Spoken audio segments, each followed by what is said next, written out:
মাথাটাকে নিচু করে জীবনের সব গুনার ফিরিস্তিগুলো একটা একটা করে স্বীকার করে আল্লাহরে বলেন, আল্লাহ আমি পাপী, আল্লাহ আমার চেয়ে বড় পাপী এই দুনিয়াতে কেউ নাই। আমরা বলবো, আল্লাহ তুমি প্রশ্ন করার আগে তোমার একটা কথা বলি, আমারে কিছু জিজ্ঞেস করো না, আমি সব করেছি। এমন কোন পাপ নাই যে পাপ আমারে দিয়ে হয় নাই। তোমার রহমত দিয়ে তুমি জান্নাতে পাঠাবা, তোমার দয়ায় জান্নাতে যেতে চাই, আমল দিয়ে না। পারবেন বলতে? কিয়ামতের দিন আমরা বলবো, আল্লাহ আমার আমল দিয়ে জান্নাত চাই না, আমি তোমার দয়া দিয়ে জান্নাত চাই।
মিজানুর রহমান আজহারী সাহেবের আগমন,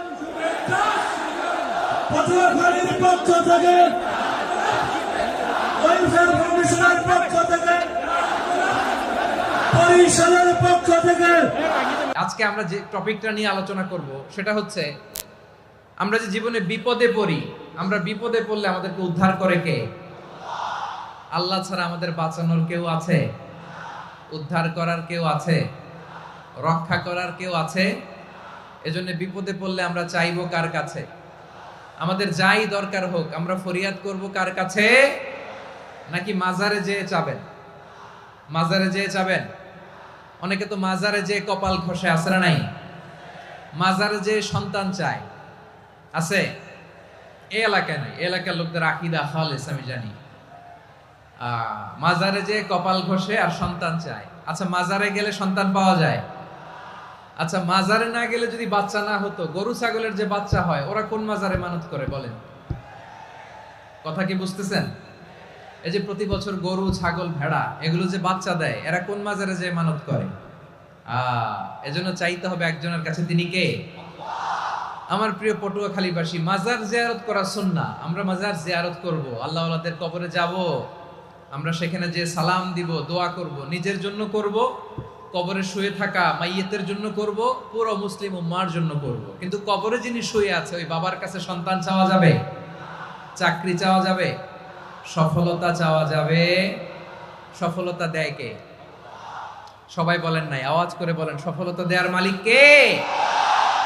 এক কথাই রব্বুল আলামিন বলেন, ওয়া ইয়ামসাসকাল্লাহু বিদুররিন ফালা কাশিফা লাহু ইল্লা হু ওয়া ইয়ুরিদকা বিখাইরিন ফালা রাদ্দা লিফাদলি ইউসিবু বিহি মান ইয়াশাউ মিন ইবাদিহি ওয়া হুয়াল গফুরুর রহিম। আল্লাহু আকবার। আল্লাহ বললেন, ওয়া ইয়ামসাসকাল্লাহু বিদুররিন ফালা কাশিফা লাহু ইল্লা হু। আল্লাহ যদি তোমাকে কোনো বিপদ স্পর্শ করায়, আল্লাহ যদি তোমারে কোনো বিপদে ফেলে দেয়, ওই বিপদ থেকে উদ্ধার করার তিনি ছাড়া আর কেউ নাই। জোরে বলেন ঠিক কিনা? তিনি যদি কোনো বিপদে ফেলেন, তিনি ছাড়া বিপদ থেকে উদ্ধার করার কেউ নাই। আর তিনি যদি তোমার প্রতি কোনো অনুগ্রহ করতে চান, ওই অনুগ্রহ ঠেকিয়ে দেওয়ার ক্ষমতাও কারো নাই। আল্লাহ যদি আপনার সফলতা দিতে চায়, পৃথিবীর কোন শক্তি ওই সফলতাকে থামাতে পারে? এজন্য আল্লাহ বললেন, খবরদার, চিন্তা আর আকীদা খালিস করে নাও। ওয়া ইয়ামসাসকাল্লাহু বিদুররিন ফালা কাশিফা লাহু ইল্লা হু। আল্লাহ বিপদে ফেললে বিপদ থেকে উদ্ধার করার কেউ থাকে না। আর আল্লাহ যদি তোমার প্রতি দয়া দেখাতে চান, অনুগ্রহ করতে চান, ওই অনুগ্রহকে প্রতিরোধ করার মতো ক্ষমতা কারো নাই। তিনি তার বান্দাদের মধ্য থেকে যাকে ইচ্ছা তাকে দেন, যত ইচ্ছা তত দেন। তিনি ক্ষমাশীল, তিনি মেহেরবান। সুবহানাল্লাহ। তিনি ক্ষমাশীল, তিনি মেহেরবান। তাহলে এই আয়াত থেকে আমরা বুঝতে পারলাম, আমরা যদি বিপদে পড়ি আমাদেরকে কেউ বাঁচাতে পারে না। আমার বাবা আমারে বাঁচাতে পারে? হ্যাঁ? আমার মা আমাকে বাঁচাতে পারে? আমার বন্ধু আমারে বাঁচাতে পারে? আমার দলের কর্মী আমাকে বাঁচাতে পারে? আমার পীর সাহেব আমারে বাঁচাতে পারে? আমার পটুয়াখালীর ভাইয়েরা খেয়াল রাখবেন, বাঁচাতে পারে এক মহান সত্তা, উদ্ধার করতে পারে এক মহান সত্তা। চিৎকার করে বলুন, তিনি কে? আবার আল্লাহ বললেন, আম্মাই ইউজিবুল মুত্তাররা ইযা দাআহু ওয়া ইয়াকশিফুস সুআ ওয়া ইয়াজআলুকুম খুলাফাআল আরদ আইলাহুম মা'আল্লাহ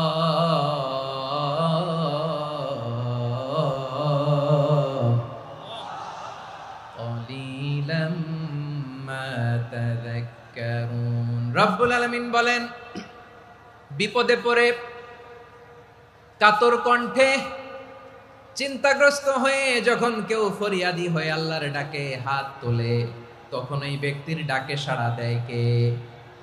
সবাই বলুন। কণ্ঠে বিপন্ন অবস্থায় আপনি যখন কেঁদে কেঁদে হাত তুলে আপনার দুঃখের কথা জানান, আপনি যখন ডাকেন তারে, তখন আপনার ডাকে সাড়া দেয় কে? আল্লাহ বলে, আমি সাড়া দেই। তোমাদের বিপদকে মুক্ত করে দেয় কে? ওই আল্লাহর সাথে কোনো উপাস্য আছে নাকি? কিন্তু খুব অল্প সংখ্যক লোকই তোমরা উপদেশ গ্রহণ করো। কথাটা কার? তাহলে বিপন্ন মানবতা যখন কাঁদে, মানুষ যখন বিপদে পড়ে নিরুপায় হয়ে ফরিয়াদ করে, তার ডাক শোনার কেউ নাই একজন ছাড়া। চিল্লায় বলেন তো, তিনি কে? এজন্য আমরা ফরিয়াদের হাত কার দিকে তুলব? প্রিয় পটুয়াখালী বলেন, ফরিয়াদের দুটো হাত আমরা কার দিকে তুলব? এবং খেয়াল রাখতে হবে, মাথার সাথে সেট করে নিতে হবে, আল্লাহ ছাড়া আমাকে উদ্ধার করার কেউ নাই। এই পৃথিবীতে কেউ আপন না।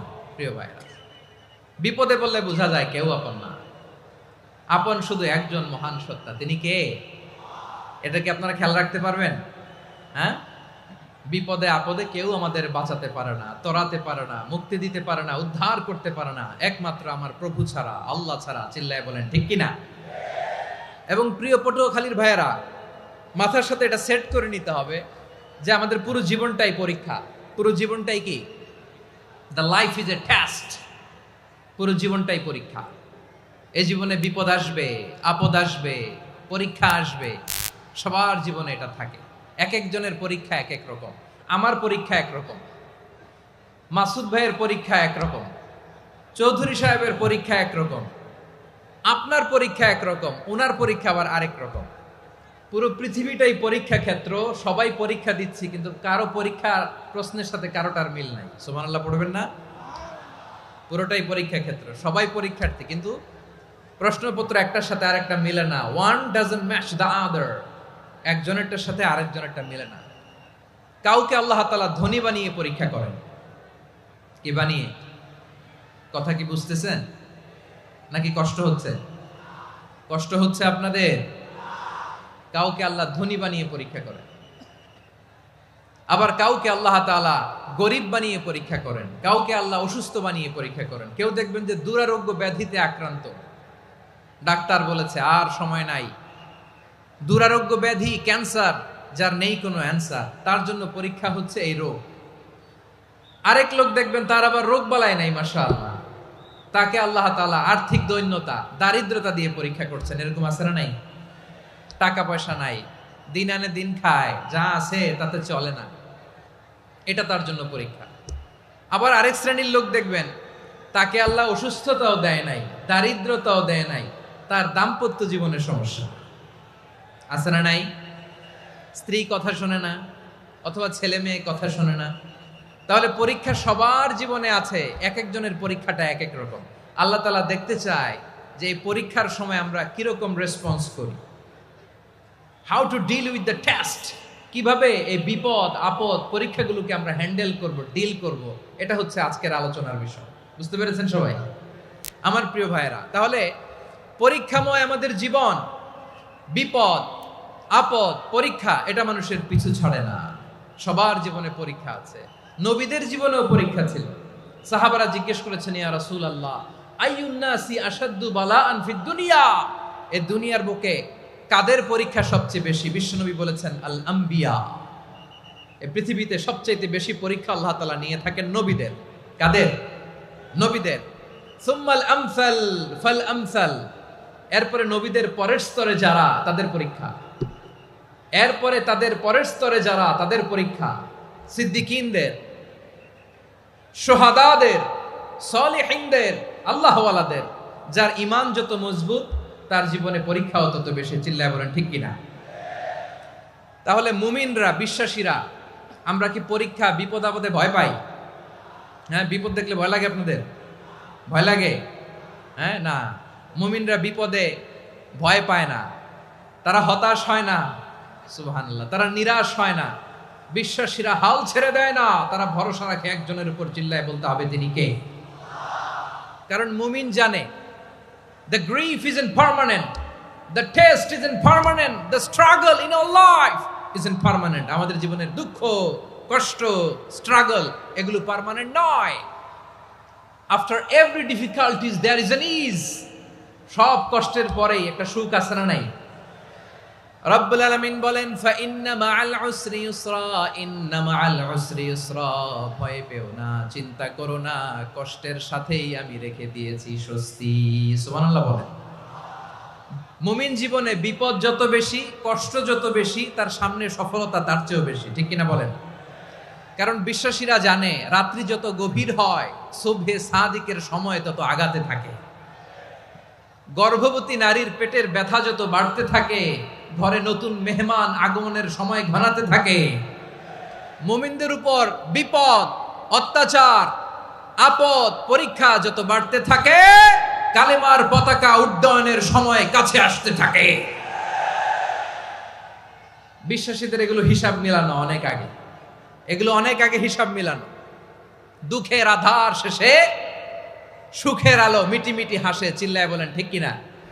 দুঃখ যত বেশি, পরীক্ষা যত বেশি, কষ্ট যত বেশি, সুখের সময় তত কাছাকাছি চিল্লায় বলতে হবে, ঠিক কিনা? এজন্য মুমিন জীবনে পরীক্ষা বেশি, মুমিনদের হতাশা নাই।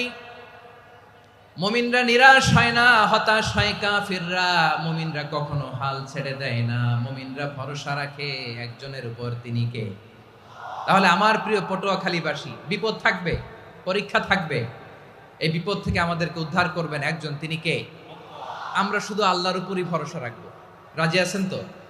চাইবো একজন সত্তার কাছে, আওয়াজ করে বলুন, তিনি কে? একজন সত্তার কাছে চাইবে। বিশ্বনবী ওনার চাচাতো ভাই আব্দুল্লাহ ইবনে আব্বাস রাদিয়াল্লাহু তাআলা আনহুকে বললেন, ইয়া আব্দুল্লাহ ইবনে আব্বাস, হে আব্দুল্লাহ ইবনে আব্বাস, ইযা সাআলতা ফাসআলিল্লাহ, যখন চাইবে আল্লাহর কাছে যাও। ও আব্দুল্লাহ, যখন চাইবা আল্লাহর কাছে চাও। ওয়া ইযা ইসতাআনতা ফাসতাইন বিল্লাহ, যখন সাহায্য চাইবা আল্লাহর কাছে ফরিয়াদ করো। জেনে রেখো ও আব্দুল্লাহ, ওয়া'লাম আন্নাল উম্মাতা লাউ ইজতামাআত আলা আন ইয়ানফাউকা বিশাইইন লাম ইয়ানফাউকা ইল্লা বিশাইইন ক্বাদ কাতাবাহু আল্লাহু লাক। ও আব্দুল্লাহ, জেনে রেখো, মনে রেখো, গোটা বিশ্বের সবাই মিলে যদি তোমার উপকার করতে চায় ততটুকুই তারা করতে পারবে যতটুকু আল্লাহ তোমার নসিবে সেটা লিখে রেখেছে, ঠিক কিনা বলেন? আর যদি গোটা বিশ্বের সবাই মিলে তোমার বিরুদ্ধে কনস্পাইরেসি করে, ষড়যন্ত্র করে, গোটা বিশ্বের সবাই মিলেও যদি তোমার ক্ষতি করতে চায় ততটুকুই শুধু পারবে যেটা আল্লাহ তোমার জন্য বরাদ্দ রেখেছে। যতটুকু আল্লাহ তাআলা তোমার জন্য বরাদ্দ রেখেছে অতটুকুই ক্ষতি করতে পারবে, আর এক চুল বেশিও করতে পারবে না, কমও করতে পারবে না। চিল্লায় বলেন, ঠিক কিনা? এজন্য আমরা চাইবো কার কাছে?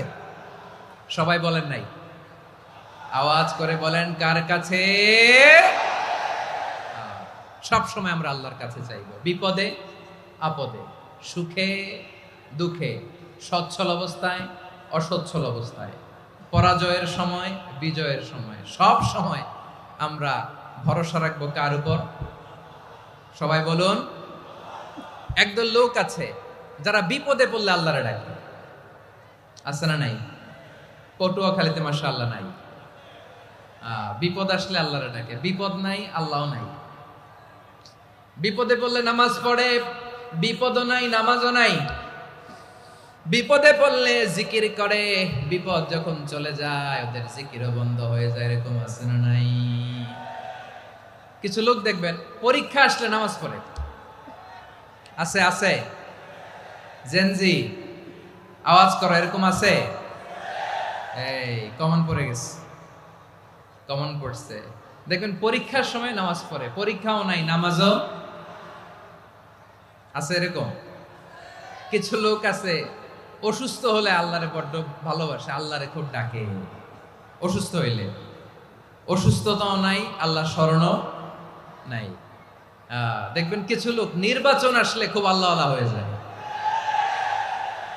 তখন দেখবেন মাথার মধ্যে হেজাব লাগায়, পাঞ্জাবি লাগায়, আল্লাহ আল্লাহ হয়ে যায়। নির্বাচনও নাই, এরপরে আল্লাহর কথাও নাই। আছে না নাই? না, এরকম হওয়া যাবে না। সব সময় আমরা আল্লাহরে ডাকবো, বিপদে আপদে সব সময় ভরসা রাখবো আমরা একজনের উপর। আওয়াজ করে বলেন, তিনি কে? এ কথাই আল্লাহ তাআলা আমাদের চোখে আঙ্গুল দিয়ে জানিয়ে দিলেন, ফাইদা রাকিবু ফিল ফুলকি দা'আউল্লাহা মুখলিসিনা লাহুদ্দিন ফালাম্মা নাজ্জাহুম ইলাল বাররি ইযা হুম ইউশরিকুন। আল্লাহ বলে, একদল লোক আছে, তারা যখন নৌযানে চড়ে, জলযানে চড়ে, সাগরের মধ্যে যখন জাহাজে চড়ে, লঞ্চে চড়ে, তারা যখন তুফানের সম্মুখীন হয় তখন তারা আল্লাহরে বড্ড বেশি ডাকে, একান্ত ভাবে ডাকে, বিশুদ্ধ চিত্তে ডাকে। আবার তুফান থেকে তাদেরকে সেফ জোনে নিয়ে, নিরাপদ জোনে নিয়ে যখন বন্দরে আমি আল্লাহ তাদেরকে ভিড়িয়ে দেই, ওই লোকগুলো আবার আমি আল্লাহর সাথে শিরিক করে। এরকম আছে না নাই? জাহাজে উঠছে, সাগরের মাঝখানে তুফান, ওই সময় দেখবেন আল্লাহ কারে কয়। এই কথা তো আপনাদেরকে বোঝানো সহজ, আপনারা তো নদীর দেশের মানুষ। লঞ্চে চড়েন নাই কারা কারা? দেখি, লঞ্চে চড়ছেন? হ্যাঁ, লঞ্চে চড়ে নাই এরকম একজনও নাই এখানে। আচ্ছা, লঞ্চে উঠছেন কে কে? দেখি, মাশাআল্লাহ মাশাআল্লাহ মাশাআল্লাহ। ঠিক আছে, আপনাদের বোঝানো সহজ। আচ্ছা, লঞ্চে উঠে তুফানের সম্মুখীন হয়েছেন, জলোচ্ছ্বাস সবাই, মাশাআল্লাহ। তো এই ওয়াজ তো আপনাদের মুখস্থ, ঠিক কিনা বলেন? আমার বলার দরকার নাই, বলেন। মাঝ নদী, তুফান, জলোচ্ছ্বাস, জলের মধ্যে উচ্ছ্বাস, ঢেউ, টর্নেডো, সাইক্লোন, মেঘের ঘনঘটা, পরিবেশ ঘুটঘুটে অন্ধকার, লঞ্চ একবার এদিকে আরেকবার ওইদিকে, ভিতরে কি অবস্থা হয় বলেন তো? হ্যাঁ, তখন মুসলিম আল্লাহর ডাকে, হিন্দু আল্লাহর ডাকে, ঠিক কিনা বলেন? আস্তিক আল্লাহর ডাকে, নাস্তিক আল্লাহর ডাকে, ঠিক কিনা? লঞ্চের ভেতর, স্টিমারের ভেতর কান্নারের রোল পড়ে যায়, চিৎকারের রোল পড়ে যায়, সবার মুখ দিয়ে শুধু একটা আওয়াজ, লা ইলাহা লা ইলাহা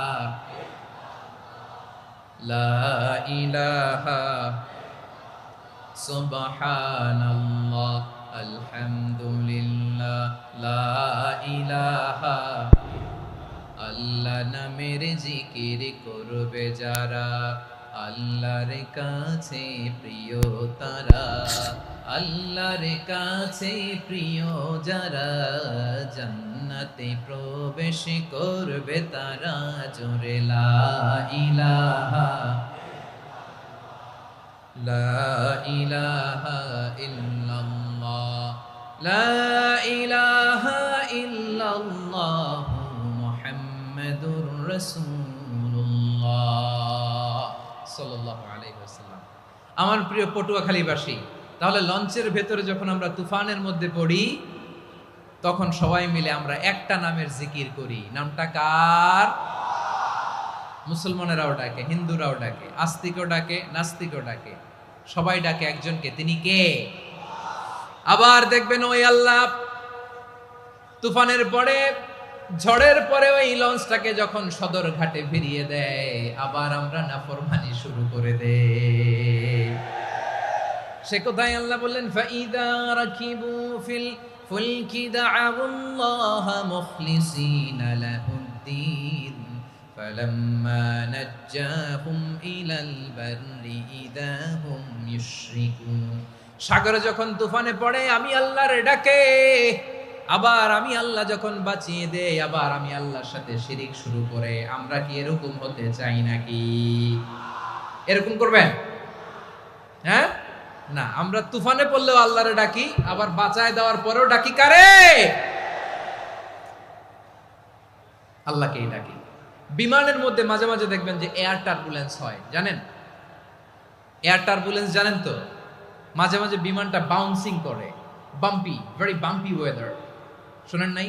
40,000 ফিট উপরে যখন থাকে, তখন পাইলট মাঝে মাঝে বলে, dear passengers, ladies and gentleman, right now we are flying 40,000 feet above the ground and we are passing very air turbulence, very heavy air turbulence right now. Please fasten your seat belt. দেখবেন মাঝে মাঝে বলে যে, ভদ্র মহিলা, ভদ্র মহোদয়গণ, আমরা 40,000 ফিট উপর দিয়ে যাচ্ছি আর এয়ার টার্বুলেন্স ফেস করছি, মেহেরবানি করে আল্লাহর হস্তে সিট বেল্ট বাঁধুন। তখন বিমানটা এরকম বাউন্সিং করে, শেকিং করে। আপনারা মুখোমুখি হয়েছেন? ইদানিং এই এয়ার টার্বুলেন্স বেড়ে গিয়েছে। গত বছর আমার ইন্টারন্যাশনাল অনেকগুলো ফ্লাইট ছিল, তো আমি দেখলাম যে আগের ফ্লাইটগুলোর তুলনায় এখন এয়ার টার্বুলেন্স খুব বেশি। আমি একটু রিসার্চ করে দেখলাম, ক্লাইমেট চেঞ্জের কারণে, জলবায়ু পরিবর্তনের কারণে আকাশের বাতাসের মুভমেন্টে পরিবর্তন হয়েছে, ফলে এখন বিমান শেকিং করে বেশি, বাউন্সিং, বাম্পি ওয়েদার। তো বলেন তো, 40,000 ফিট উপরে যখন আপনি, কয় হাজার ফিট? সবাই বলুন, কয় হাজার ফিট? 40,000 ফিট উপরে যখন আপনি, তখন যখন বিমানটা এরকম বাউন্সিং করে, সবাই যখন ভমিটিং করে বিমান নষ্ট করে দেয়, বমি করে, তখন বাঁচানোর কে আছে আল্লাহ ছাড়া? কেউ আছে? ওই মুহূর্তেও সবাই মিলে একজনের ডাকে আওয়াজ করে বলেন, তিনি কে? মাঝে মাঝে কিছু সোশ্যাল মিডিয়ায় কিছু ভিডিও পাওয়া যায় যে হেভি যখন এয়ার টার্বুলেন্স হয়, 10 সেকেন্ড 15 সেকেন্ডের কিছু ভিডিও পাওয়া যায়, বিমানটা এরকম বাউন্সিং করছে, বাম্পি ওয়েদার, কাঁপছে, মানুষগুলো বমি করছে, অক্সিজেন মাস্কগুলো সব ঝুলে পড়েছে, বিমানটা শুধু কাঁপছে। তখন দেখবেন বিমানের ভেতরেও এরকম লঞ্চের মতো চিৎকার আছে না নাই? বিমানের ভেতরেও তখন চিৎকার।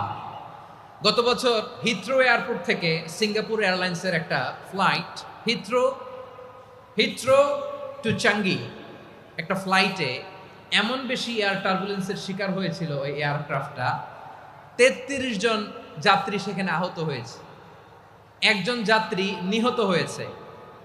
কেবিন ক্রুজ এয়ার হোস্টেস যারা আছে, একজনের নাক ফেটে, চোখ ফেটে, কপাল ফেটে, ব্লিডিং হয়ে শয়লা। প্রিয় ভাইরা, ওই 40,000 ফিট উপরে বিমানটা যখন কাঁপবে, তখন আমাদেরকে আল্লাহ ছাড়া আর কেউ বাঁচানোর আছে? এত আসতে বললে হবে? ওই কঠিন মুহূর্তে আমার বাবা আমারে বাঁচাতে পারে, আমার বন্ধু আমারে বাঁচাতে পারে।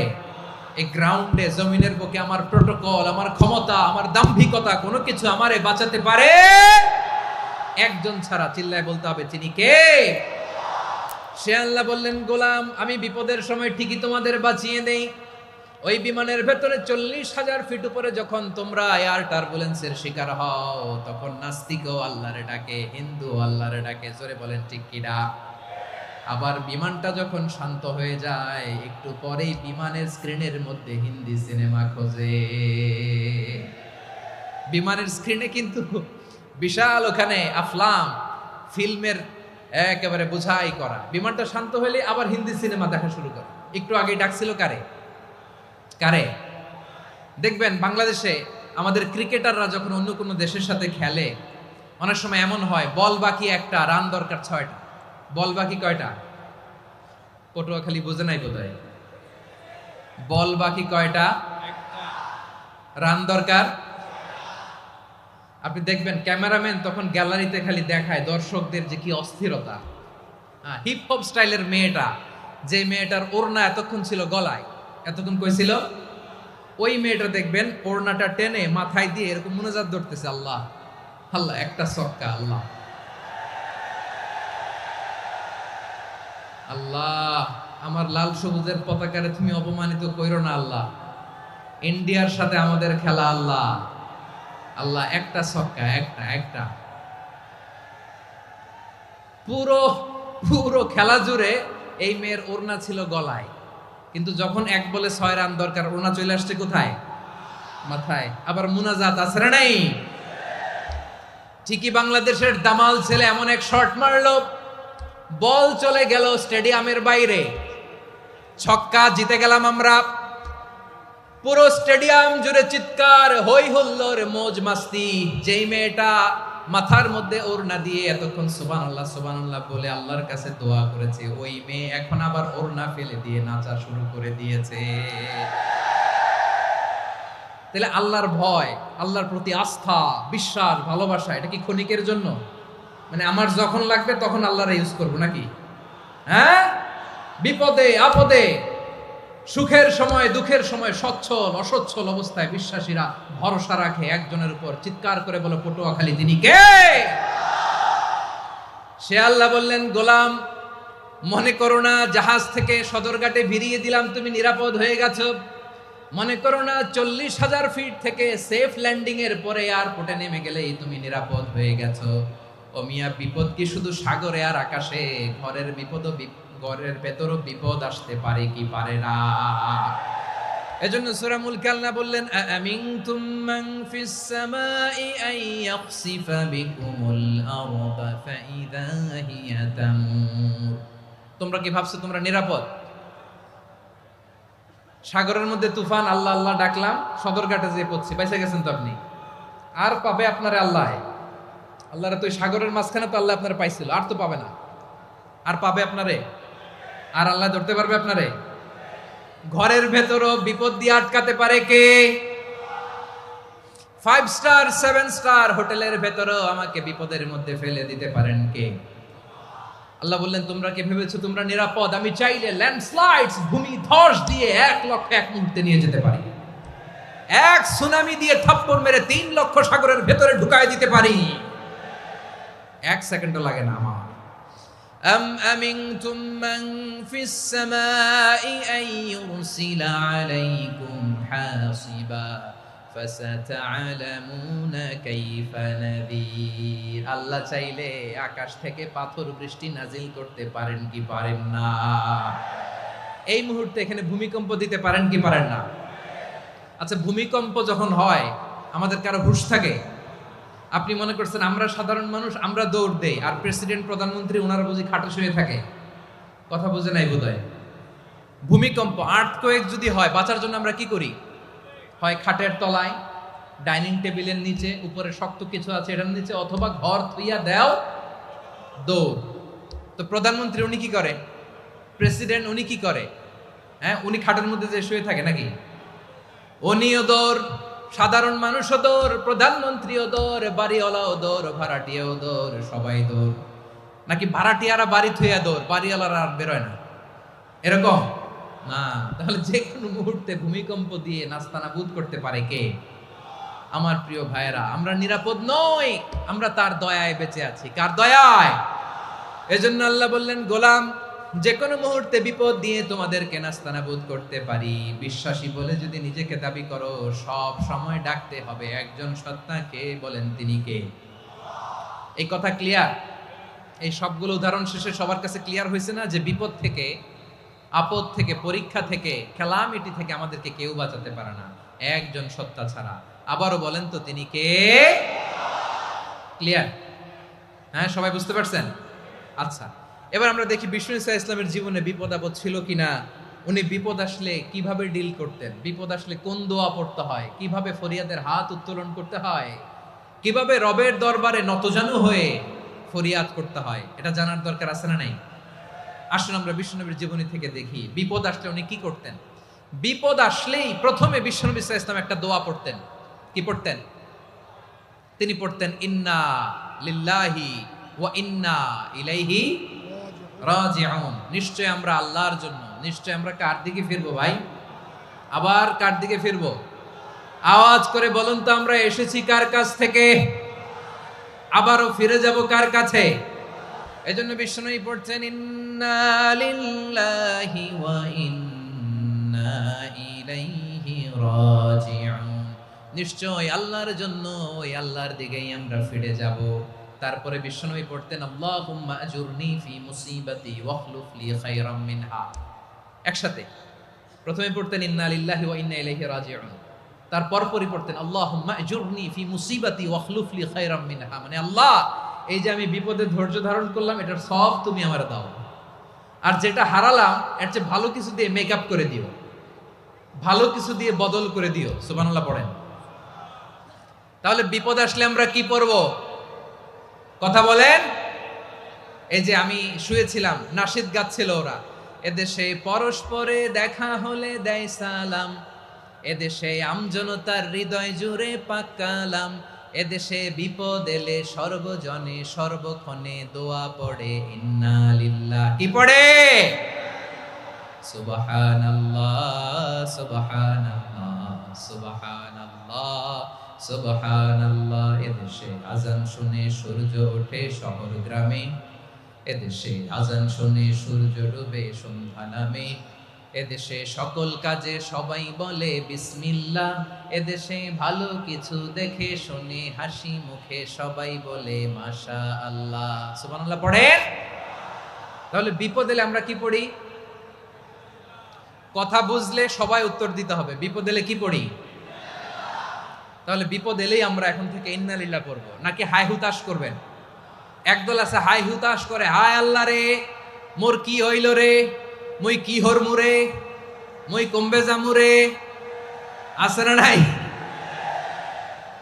এরকম বিলাপ করতে নিষেধ করেছেন বিশ্বনবী। কি করব, কই যাব, কি হবে, হায় হায়, এরকম হাহুতাশ আছে না নাই? বিশ্বাসীরা হাহুতাশ করে না, তারা ইন্না লিল্লাহ পড়ে। কি পড়ে? মনে থাকবে? আমরা পড়বো ইন্না লিল্লাহি ওয়া ইন্না ইলাইহি রাজিউন। নিশ্চয়ই আমরা আল্লাহর জন্য, আমরা আল্লাহর দিকেই ফিরে যাব। এরপর পড়বো আল্লাহুম্মা আজুরনি ফি মুসিবাতি ওয়াখলুফ লি খায়রাম মিনহা। আল্লাহ, আমি যে বিপদে ধৈর্য ধারণ করলাম এটার সওয়াব দিও, আর যা হারালাম তার চেয়ে ভালো কিছু দিয়ে বদল করে দিও। সুবহানাল্লাহ পড়েন। বিশ্বনবীর হাদিস শুনলেন উম্মে সালামা রাদিয়াল্লাহু তাআলা আনহা। ওনার স্বামী হলো আবু সালামা। মজার ঘটনা খেয়াল করে শুনেন আমার প্রিয় কলিজার টুকরা ভাইয়েরা। কানগুলো খরগোশের কানের মতো খাড়া করে আমার দিকে তাকান। সাইয়্যিদাতুনা উম্মে সালামা রাদিয়াল্লাহু তাআলা আনহা, ওনার স্বামীর নাম আবু সালামা। শ্রেষ্ঠ দম্পতি, শ্রেষ্ঠ ফ্যামিলি। প্রথমে হিজরত করেছিলেন হাবাসায়, পরে হিজরত করেছেন মদিনায়। উহুদ যুদ্ধের পরে ওনার স্বামী আবু সালামা ইন্তেকাল করলো, শহীদ হলো। সুবহানাল্লাহ পড়েন। যখন আবু সালামা ইন্তেকাল করলো, উম্মে সালামা রাদিয়াল্লাহু তাআলা আনহা কেঁদে কেঁদে হয়রান। আর নবীর শিখানো বাণী অনুযায়ী তিনি বারবার পড়ছিলেন ইন্না লিল্লাহ। কি পড়ছিলেন? জামু কি হরমু এগুলো বলে নেই, কি বলছে? ইন্না লিল্লাহ। যেহেতু বিশ্বনবী বলেছেন কেউ যদি বিপদের প্রথম ধাক্কায় পড়ে ইন্না লিল্লাহি ওয়া ইন্না ইলাইহি রাজিউন, আল্লাহুম্মা আজুরনি ফি মুসিবাতি ওয়া আখলুফ লি খায়রাম মিনহা, তাহলে এই বিপদে যে সে যা হারালো তার চেয়ে শ্রেষ্ঠ কিছু দিয়ে আল্লাহ তার বদল দিয়ে দিবে। এই হাদিস শুনে উম্মে সালামা রাদিয়াল্লাহু তাআলা আনহা ওনার প্রাণ প্রিয় স্বামী আবু সালামার ইন্তেকালের পরে চোখের পানি ছাড়ে আর পড়ে ইন্না লিল্লাহি ওয়া ইন্না ইলাইহি রাজিউন, আল্লাহুম্মা আজুরনি ফি মুসিবাতি ওয়া আখলুফ লি খায়রাম মিনহা। বারবার এই দোয়া পড়ে চোখের পানি ছাড়ে, এই দোয়া পড়ে চোখের পানি ছাড়ে। আর মনে মনে বলে আবু সালামার মতো ভালো মানুষ মদিনাতে নাই, আবু সালামার চেয়েও ভালো মানুষ মদিনাতে নাই। তার চেয়ে ভালো মানুষ কি করে আল্লাহ তাআলা আমারে দিবে? তার চেয়ে ভালো মানুষ তো আমি মদিনাতে দেখি না।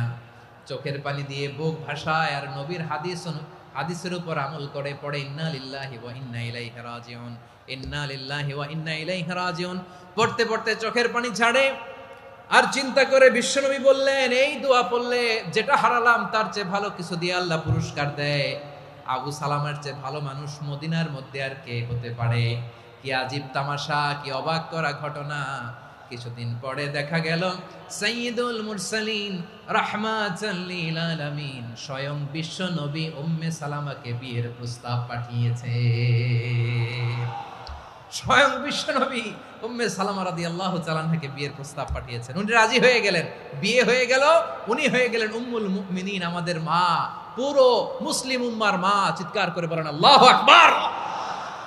তাহলে আমার প্রাণ প্রিয় ভাইয়েরা, বিপদে পড়লে আমরা পড়বো ইন্না লিল্লাহি ওয়া ইন্না ইলাইহি রাজিউন, আল্লাহুম্মা আজুরনি ফি মুসিবাতি ওয়া আখলুফ লি খায়রাম মিনহা।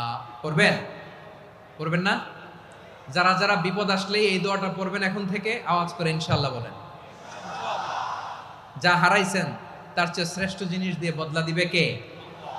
বিশ্বাস হয়? একটু সন্দেহ লাগে মনে হয়, একটু সন্দেহ আছে? যাদের বিশ্বাস হবে তাদের কি আল্লাহ উত্তম বদলা দিবে, ঠিক কিনা বলেন? তাহলে বিপদে পড়লেই প্রথমে আমরা এটা পড়ব। দোয়াগুলো যদি এখন মুখস্থ না হয়, এই যে রেকর্ডিং হচ্ছে পেয়ে যাবেন, কালকেই পেয়ে যাবেন। শুনে শুনে মুখস্থ করবেন। আমার মায়েরা, আমার বোনেরা, আপনাদের জন্য 3টি মাঠের অ্যারেঞ্জমেন্ট করা হয়েছে, আমি জানি।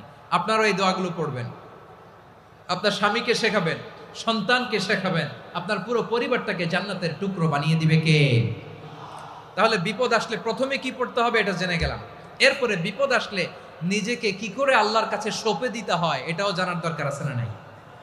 বিপদে প্রথমে ইন্নালিল্লাহ পড়লাম, ধৈর্য ধারণ করলাম, বিপদ থেকে উদ্ধারের সর্বোচ্চ চেষ্টা করলাম। আমার কাজ যখন শেষ তখন আমি আমার এই বিষয়টা আল্লাহর কাছে সঁপে দিব। কার কাছে সুপর্দ করব? কার কাছে? বিপদে বললে কেমন করে নিজেকে আল্লাহর কাছে সঁপে দিতে হয় আসুন সাইয়েদনা ইব্রাহিম আলাইহিস সালামের জীবনী থেকে জানি। আল্লাহর খলিল ইব্রাহিম আলাইহিস সালাম আমাদের মতো সমাজ ব্যবস্থা পায় নাই। আমরা জন্মের পরে আমাদের কানের ভেতরে আজান দিয়েছে কে? একামত দিয়েছে কে? আমাদের বাপদাদারা আমাদের কানে আজান দিয়েছে কি? দেয় নাই। আমাদের জন্মের পরেই তো আজান, একামত, বাড়ির পাশে মসজিদ, প্রতিদিন আজান, জুমার খুতবা, প্রতি মাসে মাসে তাফসিরুল কোরআন মাহফিল, মসজিদ, মিনারা, অভাব নাই, ঠিক কিনা বলেন? আপনি যেই সুন্দর ইসলামিক এনভায়রনমেন্ট পেয়েছেন, আমাদের ইব্রাহিম খলিল উনিও কি এরকম পেয়েছিলেন? হ্যাঁ, উনি জন্মের পর পরে ওনার কানে আজান দিছে কেউ? আমার প্রিয় ভাইরা, আগা গোড়া একটা শিরকি পরিবেশ উনি জন্মগ্রহণ করেছেন। উনি ছাড়া ওই তল্লাটে একজনও আল্লাহর উপর বিশ্বাসী নাই। কল্পনা করতে পারেন? গোটা তল্লাটে, গোটা দেশে বিশ্বাসী মুমিন আল্লাহর উপর বিশ্বাস স্থাপনকারী কয়জন? সবাই বলেন কয়জন? বাকি সব মুশরিক। বাকি সব মুশরিক নিজের সাথে নিজে শক্ত বোঝাপড়া করে, অ্যানালজি করে, সেলফ কনভারসেশন করে উনি মহা সত্যের সন্ধান পেয়েছে। উনি আকাশের তারা দেখে ভাবে মনে হয় এটাই আমার খোদা। ওরা দেখে তারা নাই, মনে মনে বলে না তাইলে এটা না। আবার চাঁদ দেখে বলে চাঁদটা বড় মায়া লাগে, মনে হয় এটাই আমার রব। পরে দেখে চাঁদও নাই, কয় না এটা না। এরপরে দ্বিপ্রহরের জলজলে সূর্যটা খাঁ খাঁ করে গোটা পৃথিবীটারে রৌদ্র দিয়ে তাতিয়ে রাখে। তিনি ভাবলেন মনে হয় এটাই আমার রব, কারণ এটাই তো সবচেয়ে বড়।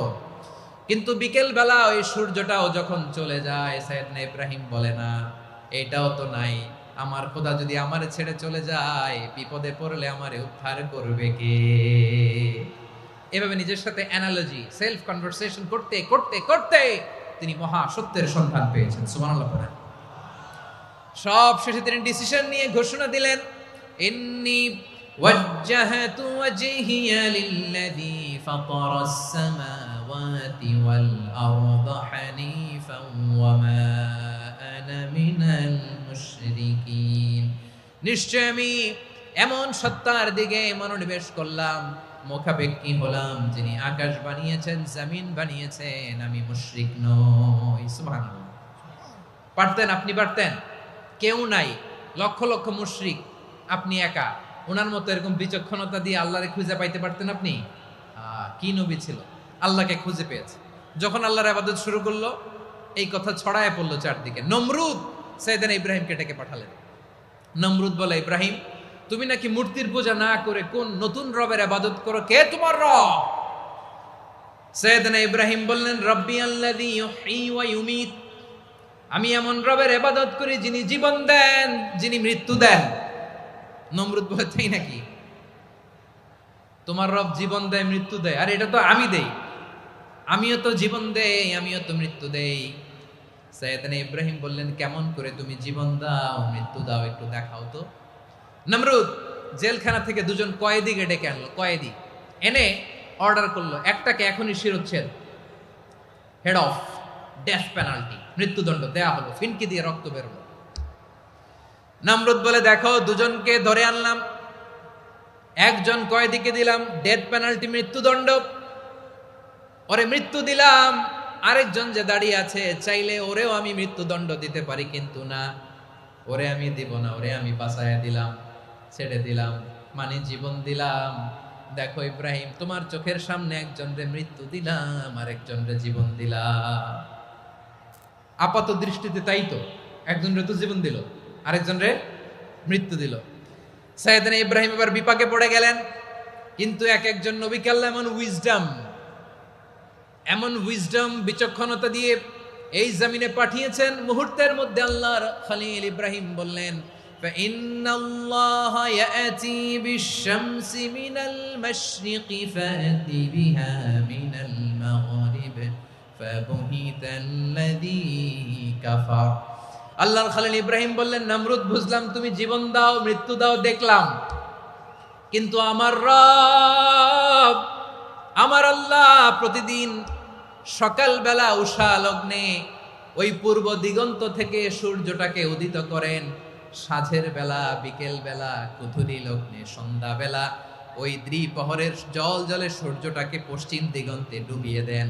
মানে সকালবেলা পূর্ব দিক থেকে উদিত করা সূর্যটাকে পশ্চিম দিকে বিকেলে তিনি ডুবিয়ে দেন। তুমি যদি পারো ওই সূর্যটাকে পশ্চিম দিক থেকে উদিত করে পূর্ব দিকে ডুবিয়ে দাও। সুবহানাল্লাহ পড়বেন না? দেখেন, ইনস্ট্যান্ট ইন্টেলেক্ট, মুহূর্তে বিচক্ষণতা, উইজডম কাকে বলে? নমরুদ পারবে? নমরুদের বাপ পারবে? ওর দাদা, ওর 14 গোষ্ঠী, গোটা বিশ্বের সব ক্ষমতাধর রাষ্ট্রনায়করা একসাথে হলে পারবে? ফাবুহিতাল্লাযী কাফার পারে নাই, ব্যর্থ হয়েছে। এবার তেলে বেগুনে জ্বলে উঠেছে, রেগে মেগে আগুন বলে, ফালকুহু ফিল জাহিম। ওর সাথে তর্ক নাই, না পেরে এবার এটারে আগুনে ফেলা। বিশাল বিশাল গাছ কেটে লাকড়ি এনে আগুনের কুণ্ডলি বানানো হলো, দাও দাও দাও দাও করে আগুন জ্বলে। আল্লাহর খলিল ইব্রাহিমকে আগুনে নিক্ষেপ করা হবে। আল্লাহর খলিল সাইয়েদনা ইব্রাহিমের হাতের মধ্যে রশি দিয়ে টাইট করে বাঁধা হলো। পায়ের মধ্যেও টাইট করে রশি দিয়ে বাঁধা হলো।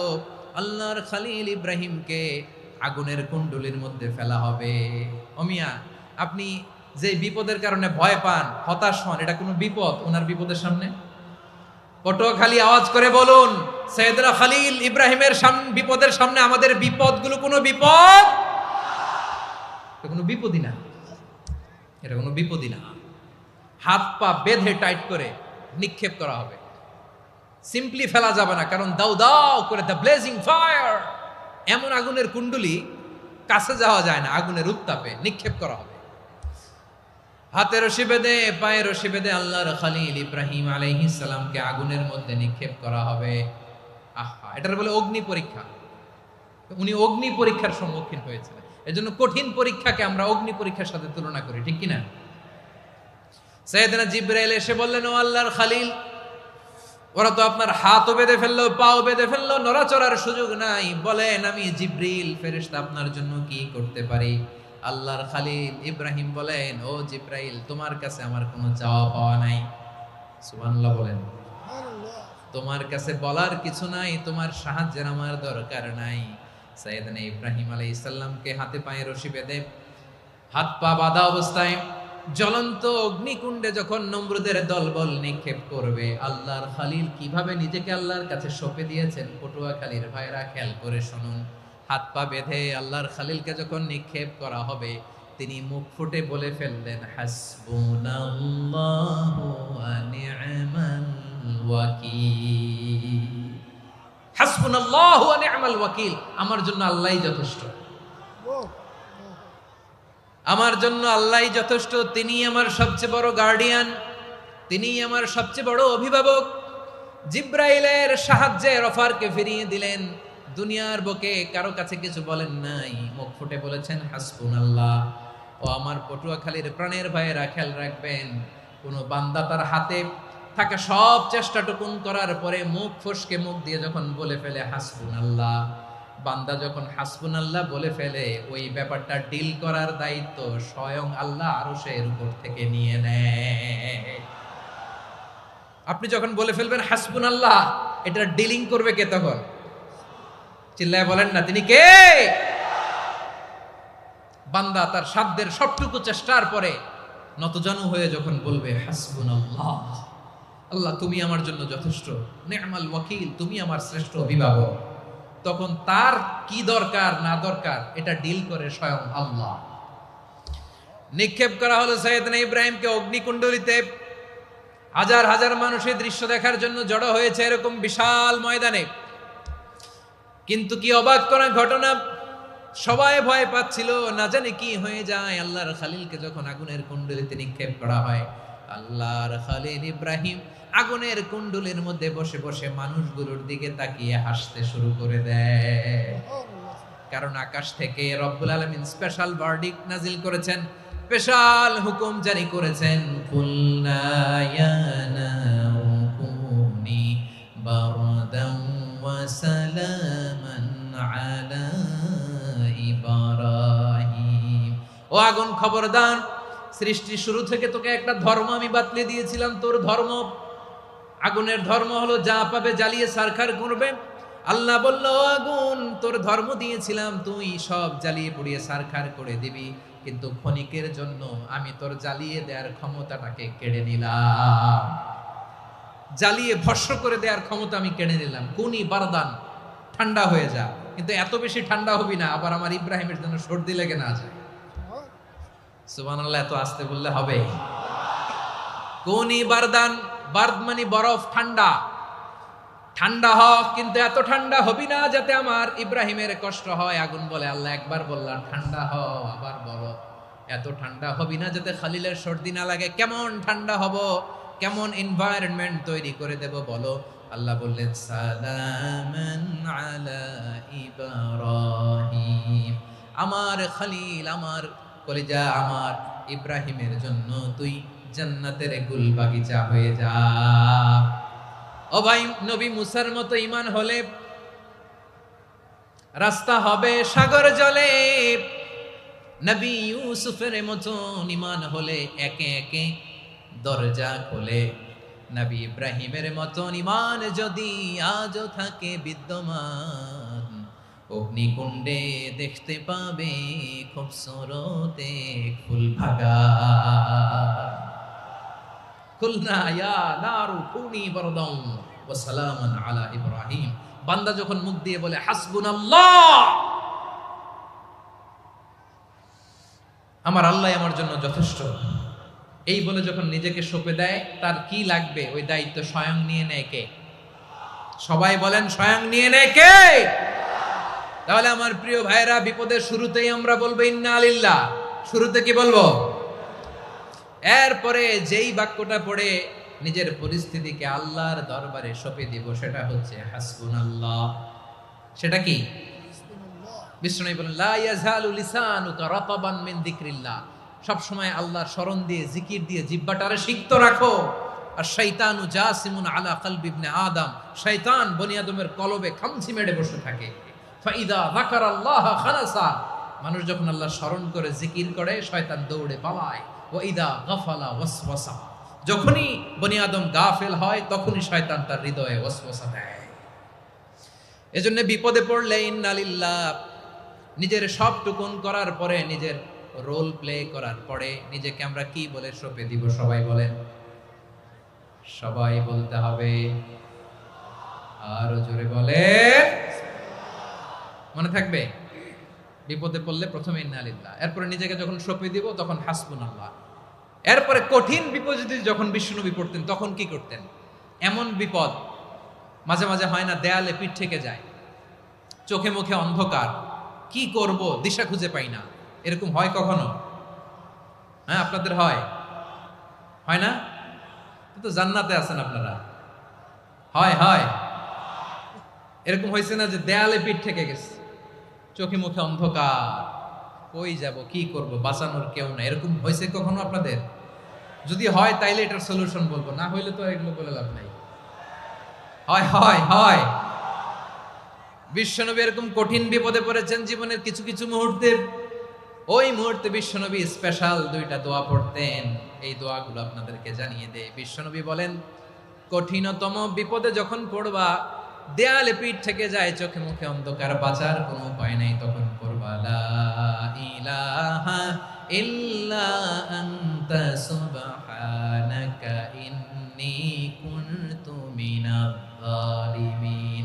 আল্লাহ, তুমি ছাড়া কোনো ইলাহ নাই, তুমি পবিত্র, নিশ্চয় আমি জালিমদের অন্তর্ভুক্ত। সুবহানাল্লাহ বলেন। এই দোয়া সাইয়েদনা ইউনূস আলাইহিস সালাম পড়েছিলেন যখন মাছের পেটে ছিলেন। কিসের পেটে? এবং অনেক মুফাসসিরিন একরাম বলেছেন, অনেক আহলুল ইলমরা বলেছেন, এটা হচ্ছে ইসমে আজম। ইসমে আজম এমন দোয়া যেটা দিয়ে দোয়া করলে আল্লাহ দোয়া কবুল করে। কিন্তু এটা কোনটা, এটা নিয়ে ইখতিলাফ আছে। কোন আহলুল ইলম বলেন এই লা ইলাহা ইল্লা আনতা সুবহানাকা ইন্নী কুনতু মিনাজ জালিমিন, এটা হচ্ছে ইসমে আজম। সাইয়েদনা ইউনূস আলাইহিস সালাম পড়েছেন। আপনারা পড়েননি? তুফান হইলে পড়েন না? আমাদের এলাকায় তো এটা খুব, এটার উপর ব্যাপক আমল আছে। পটুয়াখালীতে কি অবস্থা বলেন? পড়েন পড়েন পড়েন পড়েন। একটা গল্প শুনেছিলাম, পাক হানাদার বাহিনী যখন বাংলাদেশে অ্যাটাক করত, ৭১ সালের ঘটনা বলতেছে, আমরা তো দেখি নাই, শুনছি আর কি। ৭১ যদি দেখতাম, এতদিনে রাজাকার হয়ে যেতাম। আল্লাহ আমাদেরকে বাঁচাই দিছে, আল্লাহর মেহেরবানি, ঠিক কিনা বলেন? মন মতো হইলে মুক্তিযোদ্ধা, মন মতো না হইলে রাজাকার। কত কিছু দেখলাম এই শাহবাগের বুকে। আল্লাহ, ৭১ সালে দেখি নাই, আমরা শুনেছি। পাক হানাদার বাহিনী জিজ্ঞেস করত মুসলিম না অমুসলিম চেক করার জন্য, বলতো কালেমা বল, কালেমা বাতাও। তো যারা কালেমা বলতে পারতো, পাকিস্তানি বাহিনী নাকি ওদেরকে ছেড়ে দিত, শুনেছি। তো একজনকে, এক বাঙালিরে পেয়ে তার মাথার মধ্যে বন্দুকর নল ধরে বলতেছে, কালেমা বল সালে, কালেমা বাতা, কালেমা বল। তো ভয়ের চোটে এই দোয়া পড়া শুরু করছে। ও পড়তেছে লা ইলাহা ইল্লা আনতা সুবহানাকা ইন্নী কুনতু মিনাজ জালিমিন। পাকিস্তানি বলে সালে ইয়ে তো মুসিবত কা কালেমা है। বাঙালি কয় হাম তো ভি মুসিবত মে है। পাকিস্তানি বলে বেটা কোন দোয়া বললি, এটা তো মুসিবতের কালেমা। কয় আমিও তো মুসিবতে আছি। আমার মাথার মধ্যে বন্দুক ধরে তুমি আমারে কালেমা জিজ্ঞেস করো, এখন কোনটা কালিমা আর কোনটা কি, তো আমার হুশ আছে নাকি? প্রিয় ভাইরা, আসলে এটা দুআউল মুসিবা, বিপদে পড়লে এ দোয়া পড়তে হয়। লা ইলাহা ইল্লা আনতা সুবহানাকা ইন্নী কুনতু মিনাজ জালিমিন। এটা পড়বেন আপনারা। এই দোয়া পড়ে সাইয়েদনা ইউনূস আলাইহিস সালাম মাছের পেট থেকে রক্ষা পেয়েছিলেন। রক্ষা করেছিল কে? তুমি ইউনূস নবীরে যখন খাইলো মাছেতে গিলিয়া, ফেরেশতা পাঠাইয়া দিলে ইসমে আজম দিয়া, প্রাণে ছিল যাহার ভয় সেথা পাইল আশ্রয়, প্রাণে ছিল যাহার ভয় সেথা পাইল আশ্রয়, মাছের পেট হতে সে যে পেল পরিত্রাণ। আল্লাহু আল্লাহু তুমি জাল্লে জালালুহু, শেষ করা তো যায় না গে তোমার গুণগান। আল্লাহু আল্লাহু, সুবহানাল্লাহ পড়ে। লা ইলাহা ইল্লা আনতা সুবহানাকা ইন্নী কুনতু মিনাজ জালিমিন। বিশ্বনবী বললেন, দেয়ালে পিঠ থেকে গেলে, চোখে মুখে অন্ধকার, বাঁচার কোনো উপায় নাই, তখন এই দোয়াটা পড়তে হবে। এই দোয়া পড়ে আল্লাহর কাছে ফরিয়াদ করলে বিপদ মুক্ত করবেন কে? কেন এই দোয়াটা আল্লাহর কাছে বড্ড প্রিয় জানেন আমার ভাইয়েরা? কারণ এই দোয়ার মধ্যে তিনটা জিনিস আছে। আমি যেরকম আঙ্গুল উঁচু করেছি এরকম করেন তো। তিনটা। কয়টা?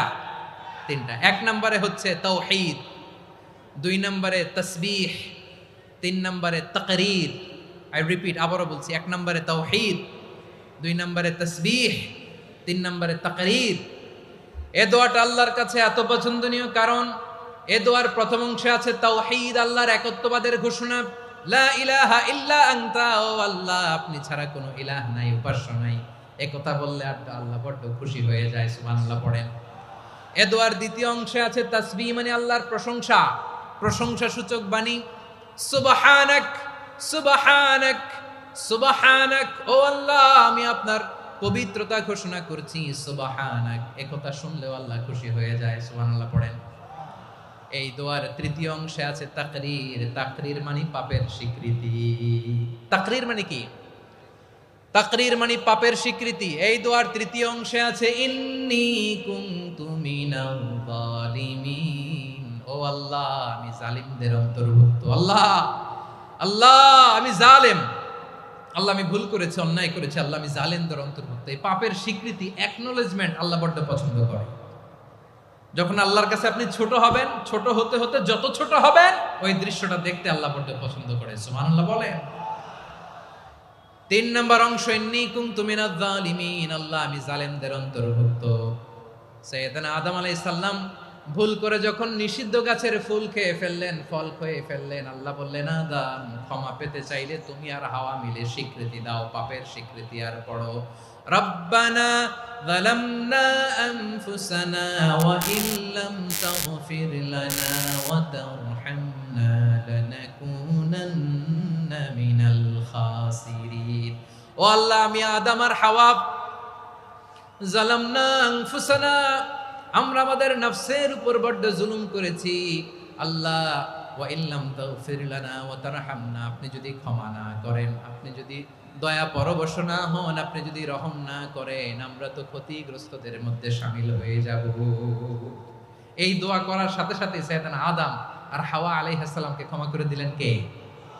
তাহলে এই দোয়ার তিন নম্বর অংশ তাকরীর, এটা আল্লাহ বড্ড পছন্দ করে। আমার কলিজার টুকরা ভাইয়েরা, গুনাহ করে শিকার যেতে হবে, এটা আল্লাহ ভালোবাসেন। সাইয়েদনা আবু বকর রাদিয়াল্লাহু তাআলা আনহু বিষ্ণু ইসা ইসলামকে বললেন, ইয়া রাসূলুল্লাহ আল্লিমনি দুআআন আদউ বিহি ফি সলাতি, নবী হে আপনি আমার এমন একটা স্পেশাল দোয়া শিখায়া দেন যে দোয়াটা আমি নামাজে পড়ব। নবী বললেন, তাহলে তুমি পড়ো আল্লাহুম্মা ইন্নী যালামতু নাফসি যুলমান কাসীরান ওয়া লা ইয়াগফিরুয যুনুবা ইল্লা আনতা ফাগফিরলি মাগফিরাতাম মিন ইনদিকা ওয়ারহামনি ইন্নাকা আনতাল গফুরুর রহিম। সুবহানাল্লাহ। সালাম ফিরানোর আগে পড়েন, কথা কয় না, পড়েন পড়েন। ও আবু বকর, নামাজে যদি দোয়া করতে মনে চায় এই দোয়াটা পড়বা, আল্লাহুম্মা ইন্নী যালামতু নাফসি, আল্লাহ জুলুম করেছি আমার নফসের উপর, যুলমান কাসীরা, অনেক জুলুম, ওয়া লা ইয়াগফিরুয যুনুবা ইল্লা আনতা, আপনি ছাড়া এই জুনুব, এই পাপ ক্ষমা করার দ্বিতীয় কোনো রব নাই। আছে? আল্লাহ ছাড়া আমাদের গুনাহ আর কে কে ক্ষমা করতে পারে বলেন তো? কে পারে? কে? এজন্য আল্লাহরে বলবেন, আল্লাহ আমি ছাড়া তোমার গোলামের অভাব নাই। ও আমার রব, আমি ছাড়া এই জমিনের বুকে তোমার গোলামের অভাব নাই, কিন্তু তুমি ছাড়া তো আমার দ্বিতীয় কোনো রব নাই। পারবেন বলতে? পারবেন? চোখের পানি ছেড়ে আল্লাহরে বলবেন, আল্লাহ তুমি আমার রব, তুমি আমার সব। কি বলবেন? আল্লাহ আমারে রব। সবাই বলুন, আল্লাহ আমারে রব, দমে দমে তনু মনে তারি অনুভব। আল্লাহ আমারে রব। আল্লাহরে বলেন, আল্লাহ তুমি আমার রব, তুমি আমার সব। আল্লাহ আমি ছাড়া এই জমিনে তোমার গোলামের অভাব নাই, তুমি ছাড়া আমার দ্বিতীয় কোনো রব নাই। এ কথা বলে চোখের পানি ছেড়ে আল্লাহরে স্বীকৃতি দেন, আল্লাহ আমি পাপী। আল্লাহ এই জমিনে আমার চেয়ে বড় পাপী আর কেউ নাই। অজু করে সিজদায় লুটিয়ে পড়ে চোখের পানি ছেড়ে আল্লাহরে পাপের স্বীকৃতি দেন, আল্লাহ এমন কোন জুলুম নাই, গুনাহ নাই আমি করি নাই, সগীরা কবিরা, জেনে না জেনে, ইচ্ছায় অনিচ্ছায়, শিরকি বেদাতি সব গুনাহ করেছি। আল্লাহ আকাশের নিচে জমিনের উপরে আমার চেয়ে বড় গুনাহগার আর কেউ নাই।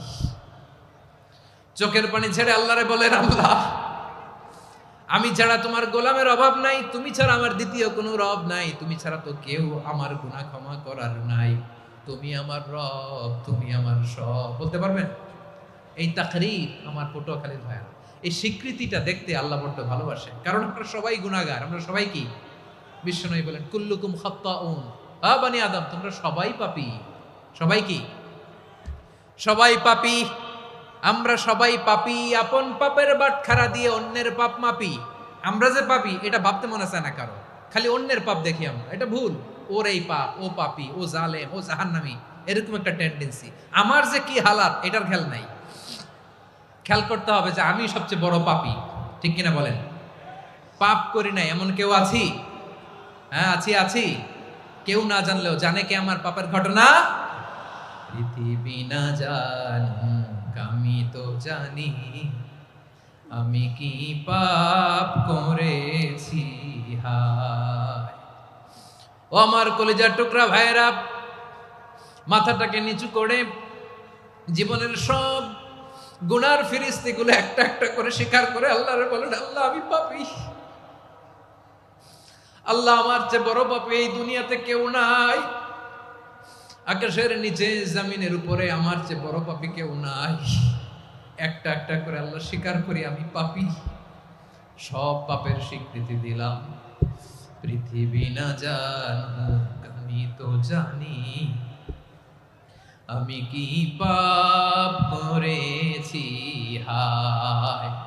আমার পাপের করলে বিচার, বাঁচার আমার নাই উপায়। দয়াময় তুমি মাফ করো আমায়, মাফ করো আমায়। আল্লাহ তাআলা যদি দয়া করে আমাদেরকে মাফ না করে, আমাদের বাঁচার কোনো উপায় নাই। আপনি কি ভেবেছেন আপনার নামাজ দিয়ে আপনি জান্নাতে যাবেন? আপনি তাহাজ্জুদ গুজার, সেজদা দিতে দিতে কপালে দাগ ফেলেছেন, এটা আপনারা জান্নাতে নেবে না। আপনি এলাকার সবচেয়ে বড় হাতেম তাই দানশীল, এই দানের ভরসায় বসে আছেন, কশিন কালো না। আমাদের নামাজ, আমাদের রোজা, আমাদের ইবাদত, এগুলোকে মিজানের পাল্লায় উঠালে কোনো ওজনই হবে না। তবে আমাদের একটা কৌশল জানা আছে, আমরা আল্লাহর রহমতের ভিখারি। আমরা সেদিন আগেই গুনার স্বীকৃতি দিয়ে দেব। আমরা বলবো, আল্লাহ তুমি প্রশ্ন করার আগে তোমার একটা কথা বলি, আমারে কিছু জিজ্ঞেস করো না, আমি সব করেছি। এমন কোন পাপ নাই যে পাপ আমারে দিয়ে হয় নাই। তোমার রহমত দিয়ে তুমি জান্নাতে পাঠাবা, তোমার দয়ায় জান্নাতে যেতে চাই, আমল দিয়ে না। পারবেন বলতে? কিয়ামতের দিন আমরা বলবো, আল্লাহ আমার আমল দিয়ে জান্নাত চাই না, আমি তোমার দয়া দিয়ে জান্নাত চাই। তোমার দয়া ছাড়া আমার কোনো উপায় নাই। কারণ আল্লাহ যদি বিচার করে, বাঁচার কারো উপায় নাই। আল্লাহ যদি বলে ফেলেন তুই এটা করলি কেন, ওখানে গেলি কেন? কোরআনে 1000 বার নিষেধ করলাম, তারপরেও এই পাপে জড়ালি কেন? এরকম প্রশ্ন ছুড়ে দিলে আমার উত্তর আছে? বাঁচার কোনো উপায় আছে? রোজ হাসরে হে আল্লাহ আমার করোনা বিচার, আল্লাহ করোনা বিচার, বিচার চাহিনা তব দয়া চাই, এ গুনাহগার করোনা বিচার।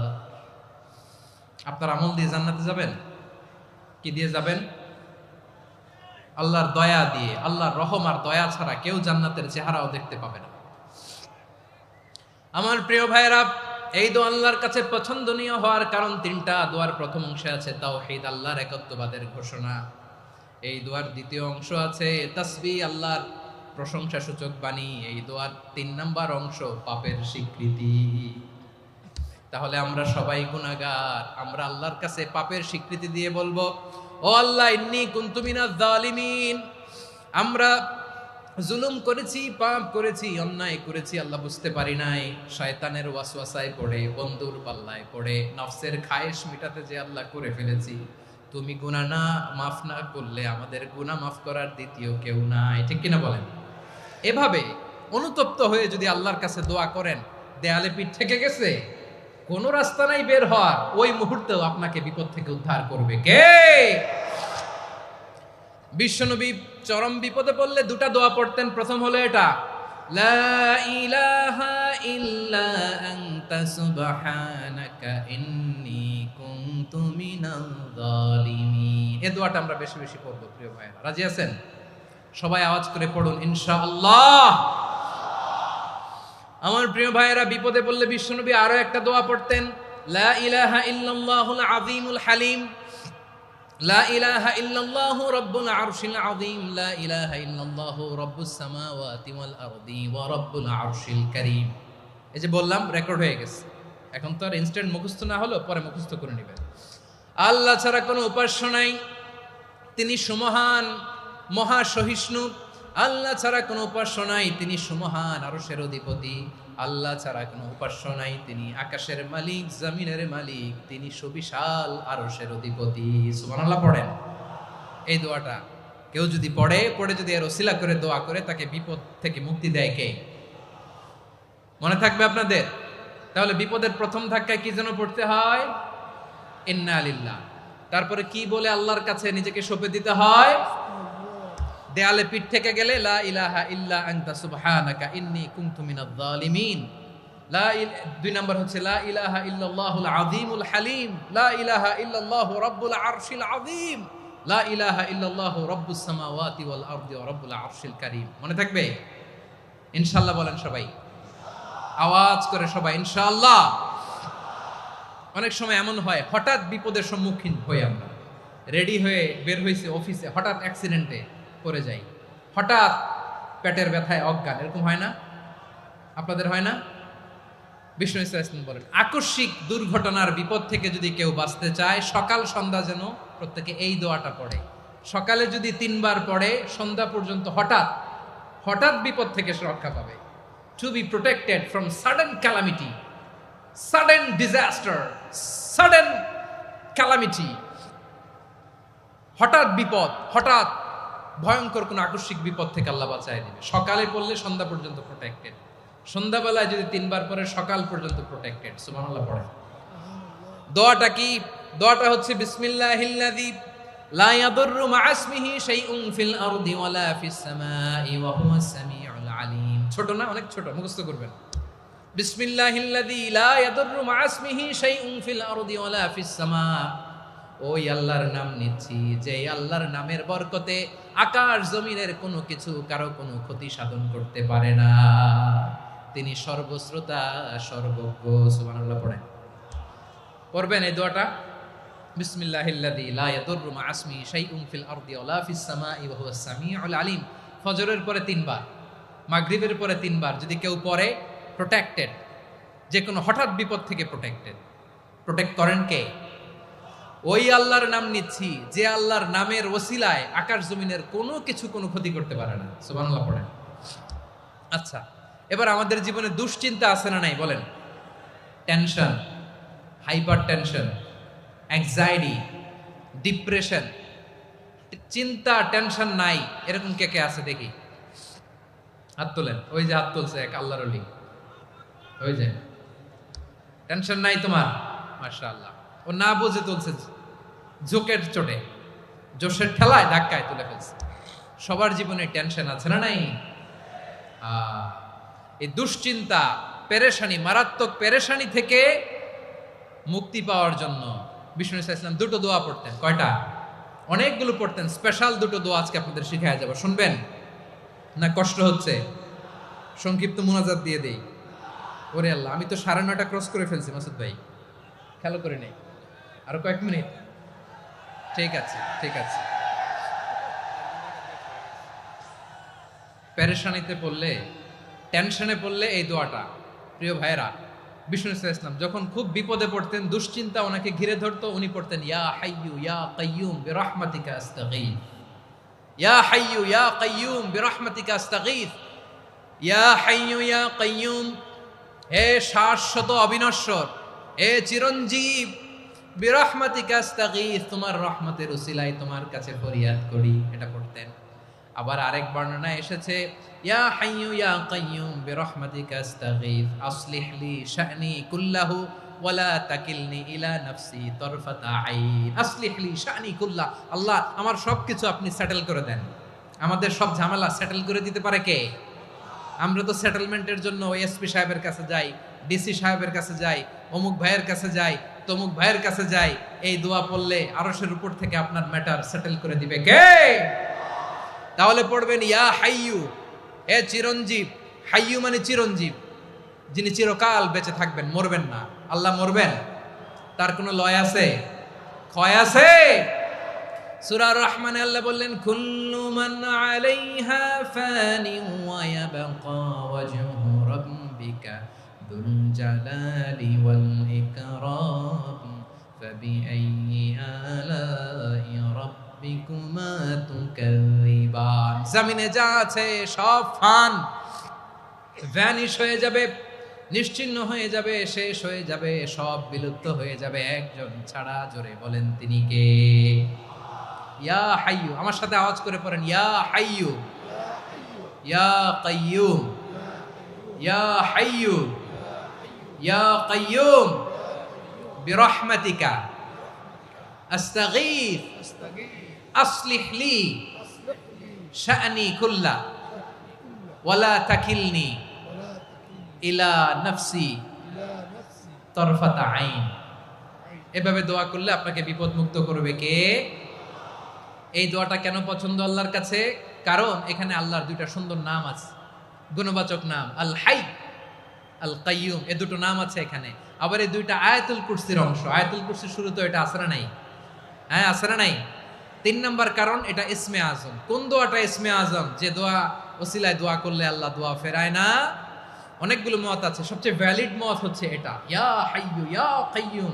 এর ওসিলা দিয়ে দোয়া করলে দোয়া কবুল করে কে? 2 নম্বরে বিশ্বনবী মারাত্মক বিপদে পড়লে আরেকটা দোয়া পড়তেন, আল্লাহুম্মা ইন্নী আবদুক। আগে দোয়াটা পড়ি, শুনেন। আল্লাহুম্মা ইন্নী আবদুক ওয়া ইবনু আবদিক ওয়া ইবনু আমাতিক নাসিয়াতি বিয়াদিক মাদিন ফিয়া হুকমুক আদলুন ফিয়া কাদাউক আসআলুকা বিকুল্লি ইসমিন হুয়া লাক সাম্মাইতা বিহি নাফসাক আও আনসালতাহু ফি কিতাবিক আও আল্লামতাহু আহাদাম মিন খালকিক أو استأثرت به في علم الغيب عندك أن تجعل القرآن ربيع قلبي ونور صدري وجلاء حزني وذهاب همي। سبحان الله পড়েন। বিষ্ণু বলতেন আল্লাহুম্মা ইন্নী আবদুক, ও আল্লাহ আমি আপনার গোলাম, ওয়াবনু আবদিক, গোলামের ঘরের গোলাম, ওয়াবনু আমাতিক, বাদির ঘরের গোলাম। মানে আল্লাহ আমি আপনার গোলাম, আমার বাবা আব্দুল্লাহ ছিল আপনার গোলাম, আমার মা আমিনা ছিল আপনার বাদী। মানে আমরা গোলাম বংশের, সব গোলাম। নিজের এর চেয়ে আর ছোট করে আল্লাহর কাছে উপস্থাপন করা যায় আমার ভাইরা? কথা কি বুঝতেছেন? নিজেকে এর চাইতে ছোট, নগণ্য আর তুচ্ছ করে আল্লাহর সাথে প্রেজেন্ট করা যায়?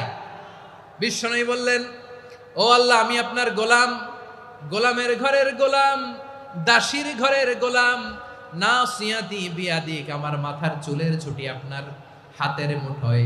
আপনি ডানে টান দিলে আমি ডানে যেতে বাধ্য, আপনি বাঁয়ে টান দিলে বাঁয়ে যেতে বাধ্য। সুবহানাল্লাহ বলেন। পিছনে দুই একজন ভাই দাঁড়ালেন কেন? হ্যাঁ, বসুন। জায়গা চেঞ্জ করতেছে, সেই দুপুর থেকে বসে আছে, আমি জানি। মাশাআল্লাহ, কেউ দু একজন বেরিয়েছে, গ্যাপ পূরণ করতেছে। মাশাআল্লাহ, পড়েন সুবহানাল্লাহ, আলহামদুলিল্লাহ, লা ইলাহা ইল্লাল্লাহু মুহাম্মাদুর রাসূলুল্লাহ সাল্লাল্লাহু আলাইহি ওয়াসাল্লাম। বিশ্বনবী বললেন, আল্লাহ আমার মাথার চুলের ঝুঁটি আপনার হাতের মুঠোয়। আচ্ছা, এইভাবে কাকে ধরা হয়? যে খুব ছোট, ঠিক কি না? নিজেকে কত ছোট করলেন বিশ্বনবী। ও আল্লাহ, আমার মাথার চুলের ঝুঁটি আপনার হাতের মুঠোয়, আপনি ডানে টানলে আমি ডানে যাব, বাঁয়ে টানলে বাঁয়ে যাব। আল্লাহ, আসআলুকা বিকুল্লি ইসমিন হুয়া লাক, নাসিয়াতি বিয়াদিক, মাদিন ফিয়া হুকমুক, আপনার নির্দেশ আমার উপর কার্যকর হবেই হবে। আদলুন ফিয়া কাদাউক, আপনার ফয়সালা, যেই ফয়সালাই আপনি আমার জন্য করেন এটাই ইনসাফ। সুবহানাল্লাহ বলেন। আমরা আল্লাহর ফয়সালায় সন্তুষ্ট হতে চাই না। কত কমপ্লেইন, আল্লাহ তুমি এটা দিলা না, ওইটা পাইলাম না, ওইটা হইল না রে, এরকম অভিযোগ, কমপ্লেইন আমাদের আছে না নাই? আর বিশ্বনবী বলতেন, আদলুন ফিয়া কাদাউক, আল্লাহ আমার জন্য তোমার যেটা ফয়সালা এটাই সবচেয়ে শ্রেষ্ঠ ইনসাফ, এর চেয়ে ইনসাফ আর হতে পারে?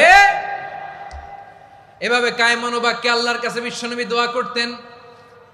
এরপরে বিশ্বনবী বললেন, আল্লাহ তোমার যত নাম আছে সব নামের ওসিলায় দোয়া করি, যে নাম তুমি আমাদেরকে জানিয়েছো, যে নাম তুমি আমাদেরকে জানাও নাই, যে নাম তুমি কোরআনে নাজিল করেছো, যে নাম নাজিল করো নাই, যে নাম শুধু নবীদেরকে জানিয়েছো।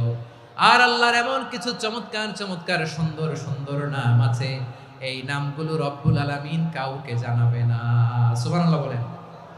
আমরা তো 99 নাম জানি, 100 নাম জানি আল্লাহ, কিন্তু আল্লাহর এমনও কিছু নাম আছে যেগুলো আল্লাহ বিশ্বনবীরও জানায় নাই।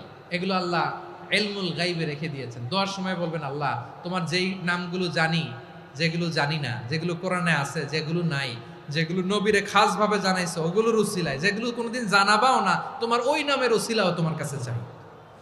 আল্লাহ কোরআনকে আমার হৃদয়ের বসন্ত বানাও, আমার বক্ষের জ্যোতি বানাও, আমার চিন্তা দুশ্চিন্তা তুমি দূর করে দাও। বিশ্বনবী বললেন, এই কালিমাগুলো, এই বাক্যগুলো পড়ে যদি কেউ আল্লাহর কাছে ফরিয়াদ করে, তার হৃদয় থেকে দুশ্চিন্তা কাটিয়ে দিবে কে? পড়বেন, এই দোয়াগুলো পড়বেন। আচ্ছা, সব শেষে বলি, ঋণের বোঝায় যারা জর্জরিত, বিষ্ণু ইসলাম চমৎকার একটা দোয়া শিখিয়েছেন। আমাদের অনেকে ঋণের বোঝায় জর্জরিত, আছে না নাই? এদিকে কেউ আছেন? থাকলে হাত তোলার দরকার নেই, থাকলে এই দোয়াটা পড়বেন। এক সাহাবীর নাম আবু উমামা, নামাজের ওয়াক্ত ছাড়া উনি মসজিদে যেয়ে বসে আছে। বিশ্বনবী বললেন, কি রে আবু উমামা, নামাজের তো ওয়াক্ত হয় নাই, মসজিদে কি? সাহাবী বলে, হুমুমুন লাজিমাতনি ওয়া দুয়ুন, নবী গো, ঋণের বোঝায় এমন টেনশনে আছি, ঘরে থাকতে পারলাম না, মসজিদে চলে আসছে। বিশ্বনবী বলেন, আমি কি তোমার এমন একটা দোয়া শিখাবো যেটা পড়লে আল্লাহ তাআলা তোমার ঋণের বোঝা হালকা করে দিবে? আবু উমামা বললেন, ইয়া রাসূলুল্লাহ, অবশ্যই শিখাবেন। বিশ্বনবী বললেন, তাহলে তুমি পড়বা, আল্লাহুম্মা ইন্নী আউযু বিকা মিনাল হাম্মি ওয়াল হাযান ওয়া আউযু বিকা মিনাল জুবনি ওয়াল বুখল ওয়া আউযু বিকা মিন গালাবাতিদ দাইনি ওয়া কাহরির রিজাল। ও আল্লাহ, তোমার কাছ থেকে দুশ্চিন্তা থেকে পানাহ চাই, কৃপণতা, ভীরুতা, অলসতা, কার্পণ্যতা, এই সব কিছু থেকে, মানুষের কঠোরতা, আমার উপর মানুষের আধিপত্য এবং ঋণের বোঝা থেকে পানাহ চাই। এই দোয়াটা যখন বিশ্বনবী শিখাই দিলেন, আবু উমামা বারবার এই দোয়া পড়ে, আল্লাহুম্মা ইন্নী আউযু বিকা মিনাল হাম্মি ওয়াল হাযান ওয়া আউযু বিকা মিনাল আজজি ওয়াল কাসাল ওয়া আউযু বিকা মিনাল জুবনি ওয়াল বুখল ওয়া আউযু বিকা মিন গালাবাতিদ দাইনি ওয়া কাহরির রিজাল। আবু উমামা বলে, এই দোয়া আমি পড়তে লাগলাম। কিছুদিন পরে দেখা গেল বিশ্বনবীর শেখানো এই দোয়ার বদৌলতে আল্লাহ তাআলা আমার সব ঋণ পরিশোধের ব্যবস্থা করে দিয়েছেন। পড়বেন। আমার প্রিয় পটুয়াখালীর ভাইয়েরা, বিশ্বনবীর জামাতা সাইয়্যিদিনা আলী রাদিয়াল্লাহু তাআলা আনহুর কাছে এক লোক এসে বলে, হে আলী, ঋণের বোঝায় আমি জর্জরিত, আমার কিছু অর্থ দিয়ে সাহায্য করো। সাইয়্যিদিনা আলী রাদিয়াল্লাহু তাআলা আনহু বললেন, আমি কি তোমারে এমন একটা দোয়া শিখাবো যেটা বিশ্বনবী আমাদের শিখিয়েছেন? এই দোয়া যদি তুমি পড়ো, লাউ কানা আলাইকা মিসলু জাবালিন কাবীরিন দাইনান আদাল্লাহু আনকা, পাহাড় পরিমাণে যদি ঋণের বোঝা হয়, আল্লাহ এটা পরিশোধের ব্যবস্থা করে দিবেন। ছোট্ট একটা দোয়া বিশ্বনবী শিখালেন, বললেন তুমি পড়বা আল্লাহুম্মা কফিনি বিহালালিকা আন হারামিকা ওয়া আগনিনি বিফাদলিকা আম্মান সিওয়াক।